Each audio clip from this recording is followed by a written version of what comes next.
उचित विकल्प का चयन करना है। तो पहले प्रश्न का पहला है बहुर्बलवती सदा इति पाठ है कस्मात् ग्रंथात् संकलति। तो जो बहुर्बलवती सदा ये पाठ है कौन से ग्रंथ से लिया गया है? तो ये लिया गया है सुक सप्तते। ऑप्शन सी इसका आंसर हो जाएगा सुक सप्तते से।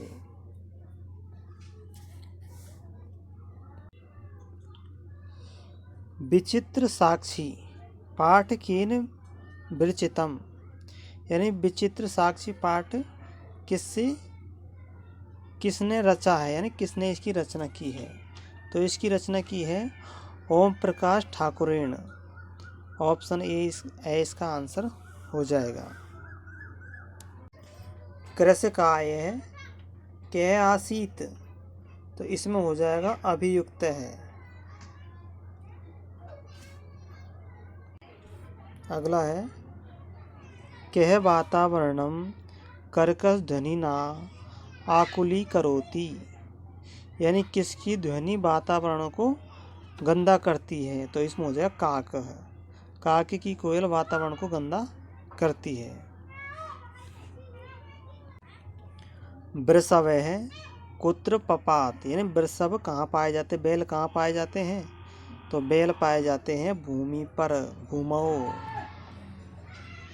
नेक्स्ट है कुशलवौ कम उपसृत्य प्रणमत, यानी लवकुश किसको, तो किसके लिए है? तो इसमें आएगा लवकुश रामम। नेक्स्ट क्वेश्चन है परमम आरोग्यम कस्मात् उपजायते, यानी कि परम आरोग्य किससे पैदा होता है? तो जब हम व्यायाम करेंगे तो हम निरोगी होंगे। ऑप्शन बी इसका आंसर हो जाएगा। उदय समय अस्त समय कह रक्त भवती, यानी कि उगते समय और अस्त होते समय कौन लाल हो जाता है? तो इसमें लाल कौन होता है? अब ये सूर्य लाल हो जाता है। तो इसका ऑप्शन से इसका आंसर हो जाएगा। गुणी किंबेती, तो गुणी किंबेती का आंसर हो जाएगा गुणम। सूची पर्यावरण, सूची पर्यावरण क्या पाठ है और इस पाठ के अनुसार कौन सी माला को रमणीय बताया गया है, मधुर बताया गया है? तो इसमें ललित माला को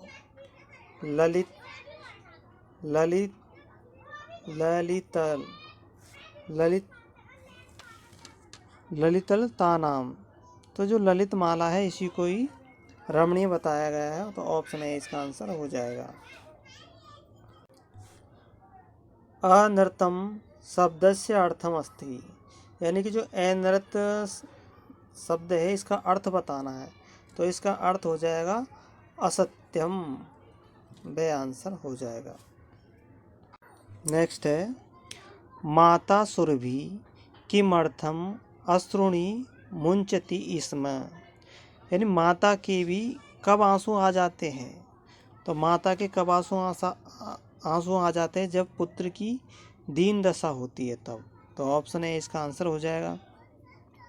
बाकी सब अगर जगत की पीड़ा होती है तो भी माता के आंसू नहीं आते, स्वयं की व्यवस्था पे भी नहीं आते, और कृषि बलस्य, यानी जो कृषि का अत्याचार होता है तब भी आंसू नहीं आते। आंसू कब आते हैं? माता के जब उसका पुत्र दुखी होता है तभी माता के आंसू आते हैं।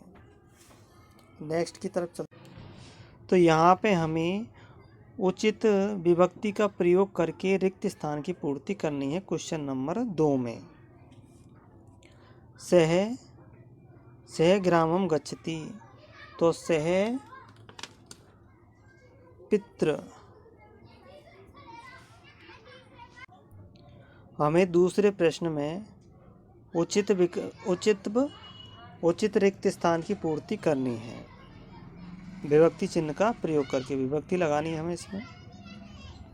तो सह पित्रा सह ग्रामम गच्छति, तो यहाँ आ जाएगा पित्रा, पित्रा हो जाएगा, इसका तृतीय विभक्ति आ जाएगी। मोहन काण है, तो मोहन किससे काणा है? नेत्र से, तो इसमें आएगा नेत्रेण।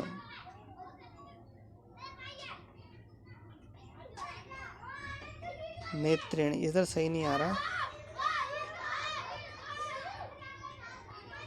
तो यहाँ लिखेंगे हम नेत्रेण।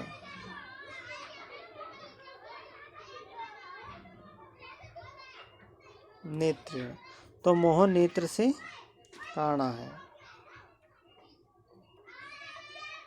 अब हमें रूपों का प्रयोग करना है, यानी कि उचित रूप का चयन करना है और इसमें रूप बनना है। मोदकम रोचते, तो अस्मद का आ जाएगा मह्यम, मह्यम मह्यम मोदकम रोचते। कालिदास श्रेष्ठ है, तो कबीसु आ जाएगा, यहाँ पे क्या आ जाएगा? कबीसु। कबीसु कालिदास श्रेष्ठ है। तो यहाँ हमें दे रखा है कि कोष्ठक में हमें प्रत्यय यानी पद दे रखा है और प्रत्यय दे रखा है। पद और प्रत्यय इनको जोड़ करके हमें शब्द बनाना है और शब्द को इसमें रिक्त स्थान में पूर्ति करनी है। तो गम श्रित, तो गम श्रित का हो जाएगा गच्छन, गच्छन, छह छाता का गच्छन, तो गम श्रित का गच्छन हो जाएगा। तो ग्रामम गच्छन ईश्वर स्मृति। अगला है बाला नाम कहने जानती, चपल प्लस त्वम, तो चपल प्लस का हो जाएगा चपलत्वम, क्या हो जाएगा? चपलत्वम, चपलत्वम, चपल प्लस त्वम को चपलत्वम हो जाएगा। क्वेश्चन नंबर 3 में गद्यांश को पढ़ करके, अपठित गद्यांश को पढ़ करके इसके उत्तर देने हैं। तो पहला क्वेश्चन है कि अस्य गद्यांशस्य उपयुक्त शीर्षक लिखतम, इसका शीर्षक लिखना है। तो शीर्षक हो जाएगा इसका पर्यावरण संरक्षणम, पर्यावरण संरक्षण हो जाएगा इसका, संरक्षण। फिर अगला क्वेश्चन है कि पर्यावरण प्रदूषणम कस्मात् जायते, पर्यावरण प्रदूषण किससे होता है? तो यहाँ देख रखा है कि औद्योगिक विकासात पर्यावरण प्रदूषणम जायते। अगला क्वेश्चन है कि सर्वकारेण किम अभियानम प्रचलितम,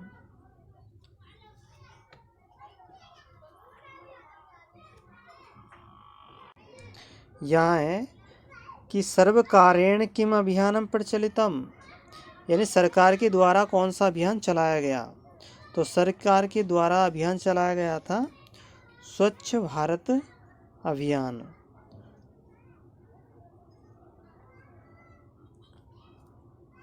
तो इसका आंसर देखो, ये स्वच्छ भारत अभियान दे रखा है, ये इसका आंसर हो जाएगा। देखो स्वच्छताया प्रेरणा केन ग्रहीतुम शक्यते, यानी किसके द्वारा ग्रहण किया जा सकती है? तो इसमें आ जाएगा, देखो ये है नदी तड़ाग व पीनाम जलस्य स्वच्छताया प्रेरणाया वयम। अब यहाँ क्वेश्चन है कि वयम पर्यावरण संरक्षण प्रयत्नम कुर्मः, तो ये पद दे रखा है। अत्र कुर्म इति क्रियापदस्य कर्तपदम लिखतम, तो जो कुर्म क्या है? कुर्म क्रिया है, तो क्रिया का हमें कर्ता बताना है। तो कुर्म क्रिया है, तो इसका कर्ता हो जाएगा वयम, वयम क्या हो जाएगा? कर्ता। अगला है स्वच्छ भारत इत्यनयो पदयो विशेषण पदम लिखितम। तो स्वच्छ भारत इस पद में का विशेषण पद हमें लिखना है।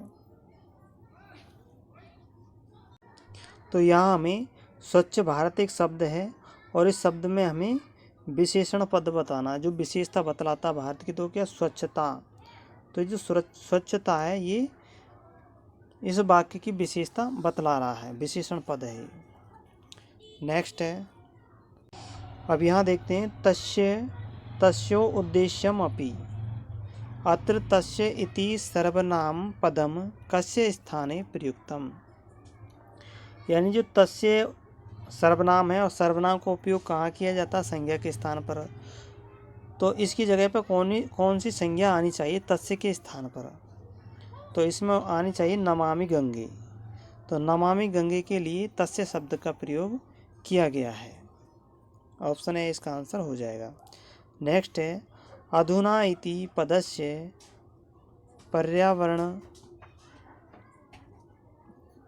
पर्याचिद।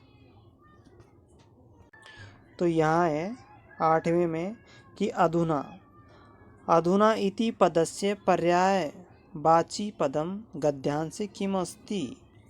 अधुना शब्द का गद्यांश में पद्यांश में पर्यायवाची शब्द कौन सा है इसका, अधुना का।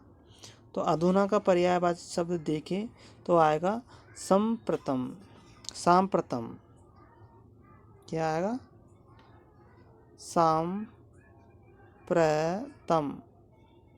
सांप्रतम। तो अधुना का अर्थ होता है आजकल, तो सांप्रतम अपि का मतलब होगा आजकल। नेक्स्ट है, बापी इति पदस्य हिंदी अर्थ के। तो बापी प्लस अपि का हिंदी अर्थ बताना है आपको। यहाँ बापी शब्द का हिंदी अर्थ बताना है। तो बापी का यहाँ बापणी हो जाएगा, बापणी इसका हिंदी अर्थ हो जाएगा बापी का। धारयाम इति पदे लकार पुरुष वचनम लिखती। तो इसका लकार और पुरुष बताना धारयाम। तो धारयाम का हो जाएगा लट लकार उत्तम पुरुष और बहुवचन हो जाएगा, बहुवचन।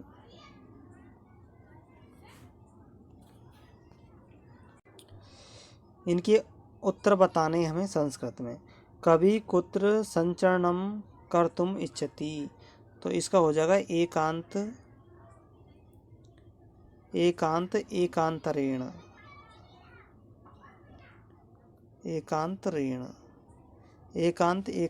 हो जाएगा।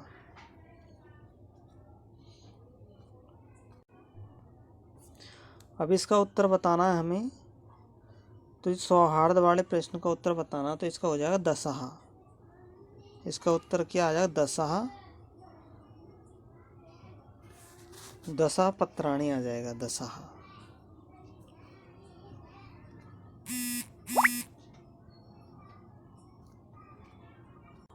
अब हमें इनके संधि विच्छेद करने हैं। तो प्रकृति रेव का हो जाएगा प्रकृति प्लस एव है।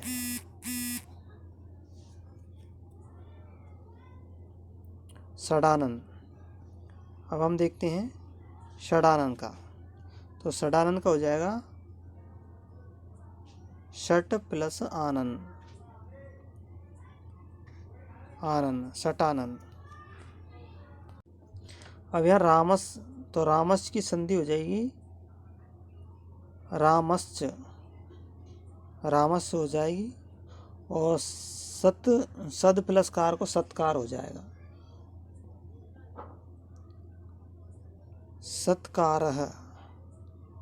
ठीक है, विसर्ग लग जाएगा, सत्कारः। अब हमें यहाँ समास बताना है प्रतिवार में। तो प्रतिवार का मतलब हो जाएगा बारंबार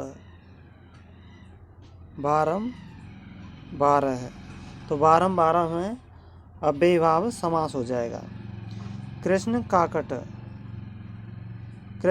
है। तो कृष्ण काक का मतलब होता है कृष्ण काकः, कृष्ण है काकः। तो कृष्ण ही काकक, कृष्ण है काकक में हो जाए कर्मधारय समास, कर्मधारय समास हो जाए कृष्ण काकः। काला कौआ, यहाँ हमें समास पद दिया हुआ है, समास पद का हमें समास विग्रह पद दे रखा है, इसका समास करना है और समास करके समास का नाम लिखना है। तो शिवम च केशवम च, तो इसका हो जाएगा शिवे शिवे शिरवा, क्या हो जाएगा, शिवे शिरवा हो जाएगा, शिवे सर्वा। तो इसका क्या हो जाएगा, शिव सर्वा, शिव सर्वा हो जाएगा। और ये समास हो जाएगा द्वंद्व समास, द्वंद्व समास हो जाएगा, द्वंद्व समास। तो नीलानी कमलानी का समास करना है, तो इसका हो जाएगा नील कमल, नील कमल। तो नील कमल में हो जाएगा कर्मधारय समास, कर्मधारय। अब शब्द में से हमें उपसर्ग को अलग करना है, तो अवगुण में क्या हो जाएगा, अब उपसर्ग हो जाएगा। दुर्भाग्य में दुर उपसर्ग हो जाएगा, दुर प्लस भाग्य, दुर उपसर्ग हो जाएगा। अब यहाँ हमें रिक्त स्थान की पूर्ति करनी है, तो यहाँ आ जाएगा सदा, सदा समस्या, सदा समयस्य सदुपयोग करणीयम, यानी सदा हमें समय का सदुपयोग करना चाहिए। इसमें आएगा भूकंपित समय, बही, बही आ जाएगा, बही गमनमेव उचितम भवति, यानी भूकंप के समय हमें बाहर जाना चाहिए, तो बही आ जाएगा। हमें यहाँ संख्यावाची शब्दों के संस्कृत में शब्द लिखने हैं, तो 140 को क्या लिखेंगे, चत्वारि शत अधिकम शतम, यानी कि इसको लिखेंगे चत्वारि शत, चत्वारि शत अधिकम अधिकम शतम। तो 140 का तो ये हो जाएगा। फिर रहा 2021, तो 2021 का हो जाएगा 120 अधिकम 120 विंश अधिकम 120 अधिकम द्वयविंश सहस्त्रम, द्वयविंश सहस्त्रम, सहस्त्रम को बोलते हैं 1000। तो ये 2021 का हो जाएगा 120 अधिकम द्वयविंश सहस्त्रम। तो यहाँ हमें ये वाक्य दिया हुआ है, इसका प्रश्न बनाना है और प्रश्नवाचक चिन्ह भी लगाना है। तो यहाँ देखो, ये चौरस्य की जगह पे क्या लिख देंगे, चौरस्य को हटा देंगे और इसकी जगह पे आ जाएगा कश्यपाद, क्या आ जाएगा, कश्यपाद, कश्यपाद। फिर बाद में पूरा वाक्य लिख देंगे, पूरा वाक्य लिखने के बाद में प्रश्नवाचक चिन्ह लगा देंगे। कश्यपाद ध्वनि अतिथि प्रबुद्ध है।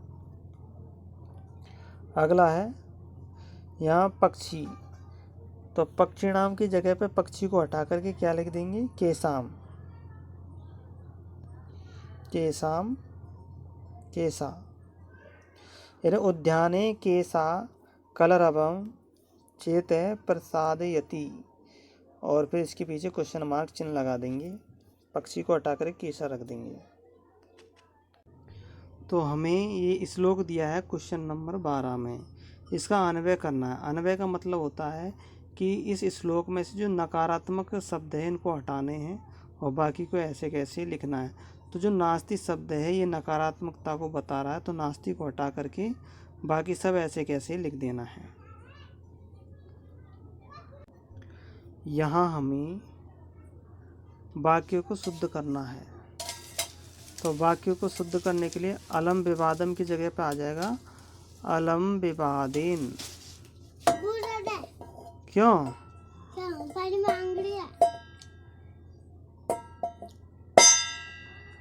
अलम विवादेन आ जाएगा, और ग्रामस्य की जगह पे आएगा ग्रामम। ग्रामम ग्रामस्य की जगह ग्रामम, और अलम विवादम की जगह विवादेन आ जाएगा। अब तुम्हें क्या, देखो 14वें पाठ में 2 श्लोक लिखने हैं, तो 2 श्लोक कोई से भी लिख देना आप किताब की। फिर 15वें में है विचित्र साक्षी, इस कथा का सार हिंदी भाषा में लिखना, तो विचित्र साक्षी कविता पढ़ लेना और इसका सार लिख देना हिंदी में।